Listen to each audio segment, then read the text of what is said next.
Hello everyone, so this will be a showcase of the main tech that I'm using in 2024. Some of these are actually up to 10 years old. And this tech, I have been using it for study, work and entertainment. So without further ado, let's get right into it. First of all, the main computer that I have, it is the XPS 15, the 9550.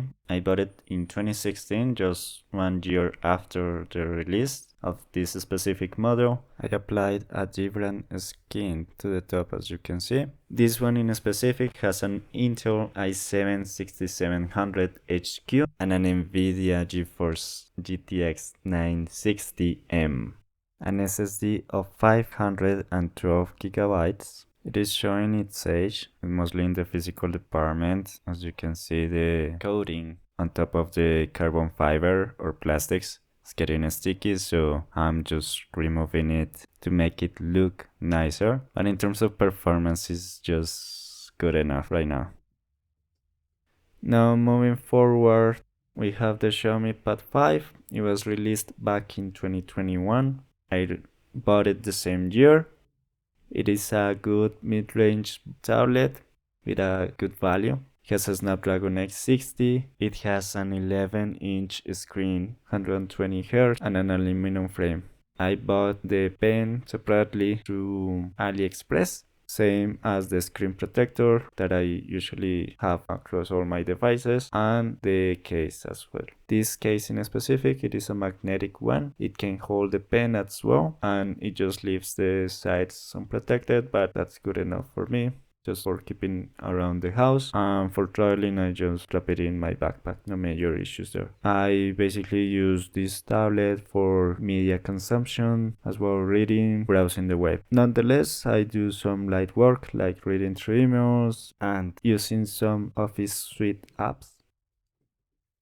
Alright, next we have the PlayStation 3 Super Slim model, which I bought in 2013. In specific, this one is the Assassin's Creed 3 bundle, which comes with a 500 gigabytes of storage. I remember that at that time the PlayStation 4 was already announced, but I opted to get the PlayStation 3 because it had a discounted price and the games were cheaper at that time. So that ended up to be my last console that I had until today, and just for regular gaming.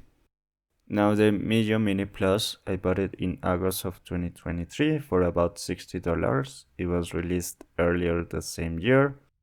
It is my main gaming device when I'm outside. I have it with Onion OS, which I consider to be the best custom software. It has a microSD card of 128 gigabytes. I have it with retro games up to PS1. I also bought a silicone case with a strap through AliExpress. Nonetheless, I also have a pop socket in the back, just for general comfort since the console is pretty small. One gripe that I have against the silicone case is that it is too thick, which leaves the buttons almost flush with basically a case, and also the material gathers a lot of lint, so I only use it for general protection, same as for the screen tempered glass. For my second gaming console, I have the PlayStation Vita TV or PlayStation TV. It was released in 2014 and I bought it in 2015. In specific, the Lego The Movie bundle, which came with a DualShock 3 controller, an 8 gigs memory card, and a voucher for the game. It can play PlayStation Vita cartridges, PlayStation 1 and PSP games bought through the online store.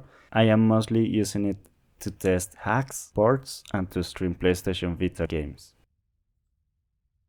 Next, for the Xiaomi MiBand 5, I bought it through AliExpress in 2020. It was the same year that it was released. I use it daily for workouts, notifications, sleep tracking, and normal watch stuff. It currently has the original band, but I do have others that I also bought on AliExpress. It has good battery life and has just the basic features that I needed for. Next, the ipodnano 6th Gen. It has 16 gigs of storage. I have it since 2011. I use it with a Bluetooth adapter for my wireless earbuds. It is the oldest device that I use almost daily in 2024. It is already 13 years old, but it is still mostly working, just having a shorter battery life and one of the volume buttons not clicking. I mainly use it to listen to music without carrying a phone when I go running.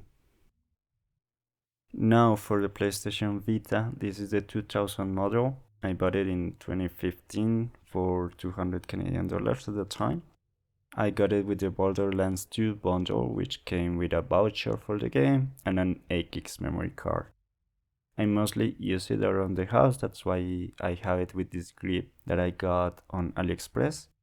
This grip makes the Vita almost twice as large, but it is very comfortable.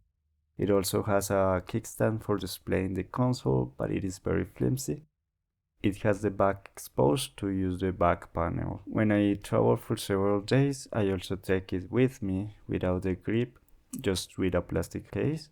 Currently, I'm only using it to play PlayStation Vita titles, but I do plan to hack it to play ports and PSP games. Also looking to check some Nintendo 64 and Dreamcast emulation, although I know that it's not that optimized for it. Lastly, for my most recent purchase, which was at the beginning of this year of 2024, it is the Samsung Galaxy S23 non-plus size version with a 256 gigs of storage.